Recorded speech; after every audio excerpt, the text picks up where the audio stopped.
हर हर महादेव। वीर Mrityunjay channel पर आप सभी भक्तों का हार्दिक स्वागत है। आज हम एक अत्यंत पुण्यकारी और शिव कृपा बरसाने वाले योग के विषय में जानेंगे।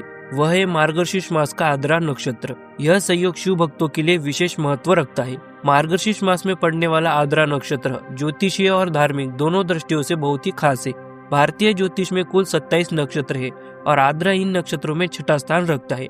आद्रा शब्द का अर्थ है नम या गीला। यह नक्षत्र भगवान शिव के रुद्र रूप से संबंधित माना जाता है, जो सृष्टि के संहारक है लेकिन साथ ही करुणा के सागर भी है। पौराणिक कथाओं और शिव महापुराण के अनुसार माना जाता है कि मार्गशीर्ष मास में आद्रा नक्षत्र के समय ही भगवान शिव पहली बार ज्योतिर्लिंग के रूप में प्रकट हुए थे। सृष्टि के आरंभिक काल में जब कहीं कुछ नहीं था, तब ब्रह्मा और विष्णु के बीच अपनी श्रेष्ठता को लेकर एक गहन विवाद छिड़ गया। दोनों ही देव स्वयं को परम शक्ति और समस्त ब्रह्मांड का नियंता मानने लगे थे। तभी अचानक उन दोनों के मध्य में एक विशाल, अनंत और तेजस्वी अग्निस्तंभ प्रकट हुआ। यह स्तंभ इतना भयंकर, तीव्र और प्रकाशमय था कि इसका आदि और अंत कहीं भी दिखाई नहीं दे रहा था। यह स्तंभ ही काल और स्थान से परे परम ब्रह्म का प्रतीक था। इस स्तंभ की था लेने के लिए ब्रह्मा जी ने हंस का रूप धारण किया और स्तंभ का ऊपरी सिरा खोजने के लिए ऊपर की ओर तीव्र गति से उड़ान भरी। वही विष्णु जी ने वराह का रूप धारण किया और स्तंभ का आधार खोजने के लिए नीचे की ओर पाताल में प्रस्थान किया। हजारों वर्षों तक अथक प्रयास करने के बाद भी उस ज्योतिर्मय स्तंभ के आदि या अंत को नहीं खोज सका। अपनी संपूर्ण शक्ति और प्रयासों की सीमा जानने के बाद वे थक हार के उसी स्थान पर वापस लौट आए। तब वह अनंत अग्नि स्तंभ शांत हुआ और उसमें से स्वयं भगवान शिव अपने साकार रूप में प्रकट हुए। उन्होंने ब्रह्मा और विष्णु को यह ज्ञान दिया कि वही परम शक्ति, ज्योति स्वरूप और सृष्टि के मूल कारण है। पौराणिक ग्रंथों के अनुसार जिस दिन भगवान शिव इस तेजोमय ज्योतिस्तंभ के रूप में प्रकट हुए थे, उस दिन मार्गशीर्ष मास में आद्रा नक्षत्र का संयोग था। इसलिए पुराणों में विशेष रूप से आद्रा नक्षत्र में भगवान शिव की पूजा करने का महान महत्व बताया गया है। लिंगोद्भव की इस महान कथा को जानने के बाद अब हम यह देखेंगे कि मार्गशीर्ष मास के आद्रा नक्षत्र में हम किस प्रकार विधि विधान से भगवान शिव की पूजा करें और दिन भर किन पवित्र नियमों का पालन करें ताकि हमें शिव की असीम कृपा प्राप्त हो सके। सबसे पहले मैं आपको बता दूं कि आगामी वर्ष 2025 में मार्गशीर्ष मास का आद्रा नक्षत्र 6 दिसंबर को पड़ रहा है। इस तिथि को आप अपनी डायरी में अवश्य नोट कर ले। आद्रा नक्षत्र के दिन शिव आराधना करने के लिए इन सरल किंतु अत्यंत फलदायी नियमों का पालन करें।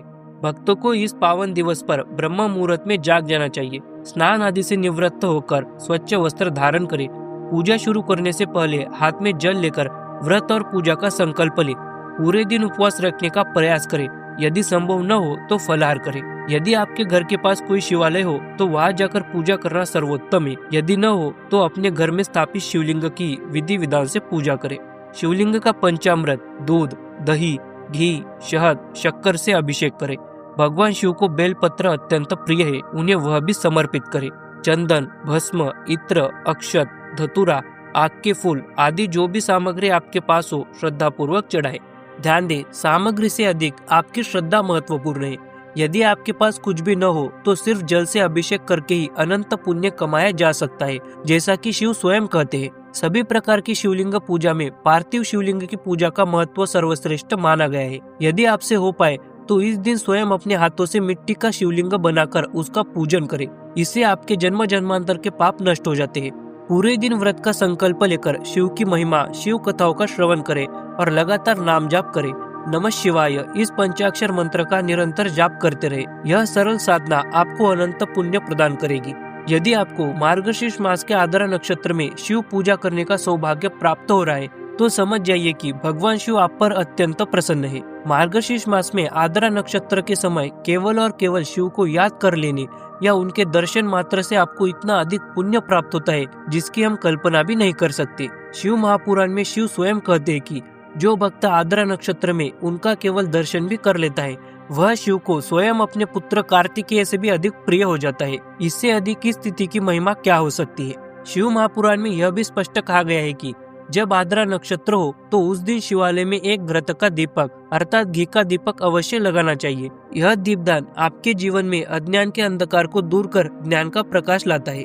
आप अपनी आगामी धार्मिक योजनाओं के लिए इन तिथियों को नोट कर ले। 24 दिसंबर 2026, 15 दिसंबर 2027, 4 दिसंबर 2028, 21 दिसंबर 2029 इन तिथियों को याद रखें और इस साल से ही हर साल मार्गशीर्ष मास में आद्रा नक्षत्र आने पर शिव पूजा, व्रत और नियमों का श्रद्धापूर्वक पालन करें। अगर आपको यह जानकारी अच्छी लगी हो तो वीर मृत्युंजय चैनल को तुरंत सब्सक्राइब करें और कमेंट में बताइए कि आपको यह वीडियो कैसा लगा। हम फिर मिलेंगे एक नई वीडियो के साथ। तब तक के लिए हर हर महादेव, जय माता आदि पराशक्ति।